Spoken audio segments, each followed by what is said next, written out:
சிலுவையில் மாட்டி வதைத்தனரோ, உம்மை செந்நிறமாக்கினாரோ,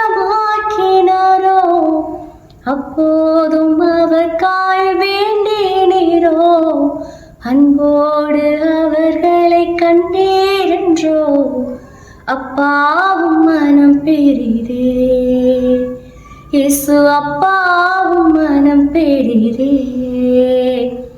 கல்வாரி அன்பை நீடும் வேலை கண்கள் கலங்கிடுதே, கர்த்தாவும் பாடுகள் இப்போதும் நினைத்தால் நெஞ்சம் நெகிழ்ந்திடுதே.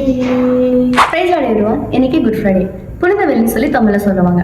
இதனால் இயேசு கிறிஸ்துவோட சிலுவை பாடுகளையும் அவர் நமக்காக செய்த உயிர் தியாகத்தையும் நினைவுக்கு ஒரு நாளாக கொண்டாடப்படுகிறதுன்னு சொல்லி நம்ம எல்லாருக்குமே தெரியும். ஒரு துக்க நாளாக அனுசரிக்கப்பட்டாலும் பெரும்பாலும் அவரோட அன்பை வெளிப்படுத்துற நாளாக தான் காணப்படுகிறது. வேதத்திலையும் ஒரு அழகான வசனம் இருக்கு. 1 பேதுரு 2:24, நம்முடைய பாவங்களுக்காக செத்து நம்ம நீதிமான்களாக்குறதுக்காக அவர் தம்முடைய சரீரத்துல நம்முடைய பாவங்களை சுமந்து கொண்டார் அப்படின்னு சொல்லி.